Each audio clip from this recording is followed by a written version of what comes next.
Matt, when you look at this Browns offense, what is the most dangerous part of it? Well, I think it's everything they do is similar to us in terms of the philosophy, and they have complementary plays. And when you combine that, I think their offensive line is one of the best in the league. I think whether or not who plays at quarterback certainly has an impact on them, but Baker has done some great things in this league. They got playmakers on the perimeter with Landry and Peoples-Jones. They're tight ends. They got 3 tight ends that they use that are definitely weapons with Hooper and Njoku, and not to mention they got one of the premier running backs in the league. Bill Huber. Hey, Matt, did Dave have a setback? And I'm wondering at this point, this late in the game, what is your confidence level that he will be back to play at all this season? No, Dave didn't practice today. We're just kind of unloading him for the week, and we're going to continue to monitor it daily. And when he's back, he'll be back. Mike Clemens. Hi, Matt. Can you hear me? Gotcha, Mike. When you're getting ready for like this week 15 and you're trying to put in maybe a couple of new plays, ones with wrinkles, I imagine ideally you rep it on Wednesday or Thursday and then one more time on that Friday practice, 100% speed and helmets and sweats. How often do you get to do that where you can look at it on tape after practice and feel good about it, calling it on Saturday? I think it's just that's such a case-by-case instance in terms of, is it a play that maybe we haven't ran in a while? Is it a brand new play we've never ran before? Full speed reps are really at a premium this time of the season. There's not a lot of teams, I would say, that practice full speed for 3 straight days and where you can feel like 100% confident this play is there's no way it will fail. So there's a lot of just mental reps, a lot of walkthrough reps, and you gotta trust these guys. These guys are obviously great at what they do, and I think as long as the guys feel pretty comfortable with the play, then you call it. Jason Wilde. Hey, Matt, I'm sorry. I don't know what unloading David for the week means, but are you concerned about the likelihood of getting him back, or are you not concerned right now? Listen, we're taking it one day at a time. When he's ready to go, he'll be back in there. But, our concentration's on the guys that are, I shouldn't say our concentration's only on the guys that are out there playing, but like as a coach, that's where you have to put the majority of your time into. And then when he's ready to go and we get the clearance from the trainers, then you try to implement him as quickly as possible and get him back into the fold. Obviously, David is a great player. He's a Pro Bowl player. He's one of the premier players in this league at that position. And he's doing everything he can. Our athletic training staff is working with him every day, trying to do everything they can to get him back out there. And when the time's right, he'll be out there. Matt Schneidman. Matt, I think Mercedes has had 2 of his more productive receiving games for you, at least in the last 2 games. Why is he so open? Is it just teams think that it's a run play when he's in there? And do you have to start kind of drawing up more stuff for him, given what he's been doing lately? I think it's just when the opportunities present themselves or not, and whether or not the plays get called. I think Mercedes does such a great job in the run game that sometimes I think and we haven't necessarily featured him a whole bunch in the past in the passing game, and now he's getting more opportunities, and he's making the most of them. So he's doing a great job. It's always fun to get the big dog the ball. You definitely can feel the energy on the sidelines. All the guys are barking for him. He is beloved by not only his teammates, by his coaches, and I think our fan base as well. Just everything he provides on a daily basis. He's such a great leader. He's such a great pro. It's not a surprise to me that he's played this long. It's how he takes care of himself, how he approaches the game, and he's just a pleasure to be around on a daily basis. We're lucky to have a guy like that. Cassidy Hill. Hey, Matt, we saw Aaron out there today, albeit without picking up a football during the open portion. How involved was he, and how's he feeling? Yeah, he was very involved today. Not during the individual period, but we did all walk through tempo indoors, and so he took all of those. But we have to predict what he would do if it were a normal practice, and if it were a normal practice, he wouldn't have done much. So he would have been down there like he's been doing the last few weeks, calling the plays to the quarterbacks just to get him acclimated and comfortable with the play calls. Mike Spofford. Hey, Matt, I know Myles Garrett has an injury and his availability for Saturday is somewhat uncertain, but can you just describe how big of a challenge that guy is? Yeah, he's one of the best. I would have to put him right there with Aaron Donald, and you could make an argument who's more of a game wrecker. Both those guys are just unbelievably physically gifted, and they're relentless. There's a play I was watching, and I saw him take on a chip from the tight end and beat that.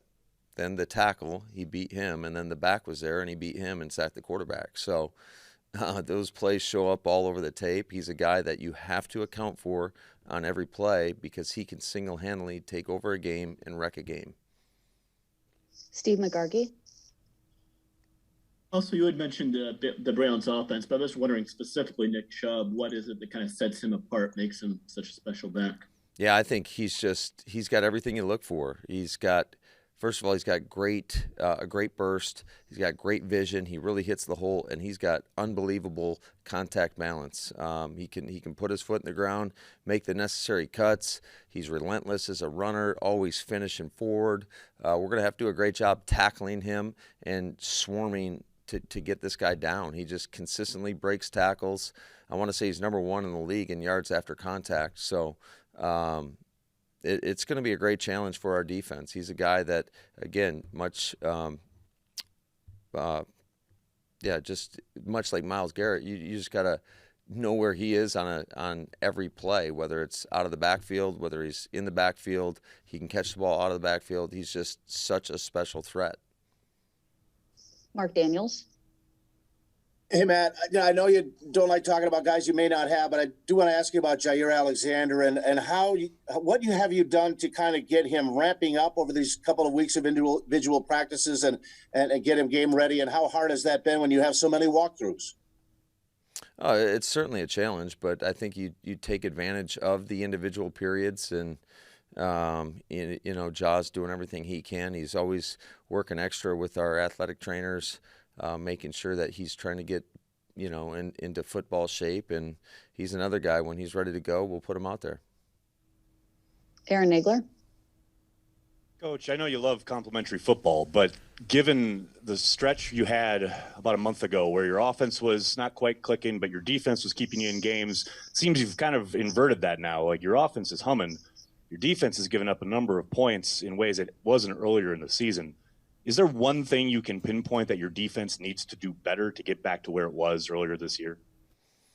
Well, yeah, certainly we have to find ways to get off the grass. And if people are going to, be very patient and dink and dunk us down the field, then we got to be ready to come up and challenge and really make them earn it. So, but I do think, third down specifically, we have got to do a better job of getting off the grass. I know that statistically, both in the red zone and on third down, we have not been very good. So, a lot of that, you got to force teams into third and long situations. So 3rd and 7+ is usually pretty tough on an offense, and that's what we need to do. So you have to, win first and second down in order to get teams in those longer yardage situations. Tom Silverstein. Hey, Matt, I've read the COVID protocols about 12 times, and I still don't really understand it all. Is Kenny Clark on the 10th day on Saturday? Does that mean he can play on Saturday? You can clear him on Saturday? Yeah, as provided he gets through all the protocols and he clears, then yes, potentially he could play. But, ideally you'd like to get him in here before that. I don't know if that'll be the case. And, that certainly kind of leaves his status up to game time in question. Bill Huber. I mean, you guys have scored a lot of points the last 4 weeks, and you also have had a lot of offensive linemen out those 4 weeks. How big of a challenge has been on you guys as coaches to make that work? I realize that Aaron has a hand in it, and everybody has a hand in it, but just as far as schematically making that work. Well, I think you said it best. It's a collective effort. Certainly we've got to make sure that we try to provide the best scheme for our guys, the best plays for our guys to go out there and have success. And we're very fortunate that in some really key spots, we've got some of the best in the game. I mean, when you talk about Aaron, you talk about Devontae, and I really think just that whole receiving core has done a really nice job of other guys, filling in the blanks a little bit. I think we've got more production out of our tight end room. And then our two backs are very dangerous as well. And I think, the O-line, the guys coming in, being able to plug in and play, it's been a great, just collaborative effort from everybody on the offensive side of the ball. We'll do 2 more. MK Burgess. Hey, Matt, you talked about your defense needing to be better on third down, but especially the defensive line, even without Kenny, what has been their strength going into a game where you have to face off against a running back like Chubb? Well, I think that we've got some really good players up front. I think our defensive staff does a pretty good job of putting our guys in position in terms of, if we want to take away the run game, to have a good scheme designed to do that. And I think it's going to be absolutely critical this week. This is one of the premier rushing attacks in the league, and our guys are going to have to do a great job. But it's not just the D-line, it's everybody. It's the linebackers in the back end, the secondary, making sure that we're fitting the runs the right way. And just, again, swarming as a defense. We need relentless effort on every play. And, if a guy needs a breather, well, we'll put who's ever up next in his position, and then we expect the same effort and energy out of that person. And last one, Jason Wilde. Hey, Matt, you've talked about the importance of the play action game in this offense for a long time. And I know the most important thing is to be productive, not necessarily have fun. But those really deceptive fakes that Rodgers has been doing, what are those called? And again, how much fun is it for you to watch them both in real time and then back on film when they work? Yeah, I think you're talking about just some of our keepers that we're doing, whether it's it just depends what run scheme you're kind of running your keepers off of, whether it's a gap scheme like a counter or a stutter, or it's our zone scheme, whether it's inside zone or outside zone, and we have different types of fakes. Certainly, I think the one you're getting at, Jason, is the guitar fake that Aaron does at such a high level, where he kind of, shows his hand and shuffles two shuffles, and hopefully the backside end closes like they've shown to do. But yeah, he is a magician with the football. I think he takes the fundamentals very, very seriously, not just the footwork, but all the ball handling as well. And I think it definitely makes a difference. If you can make your handoffs look exactly like your play actions, keepers, whatever it may be, it definitely strains the defense a little bit into whether or not you really have the ball. So that's an important part of it. And I think the other guys just, doing their jobs, executing at a high level, helps that out as well.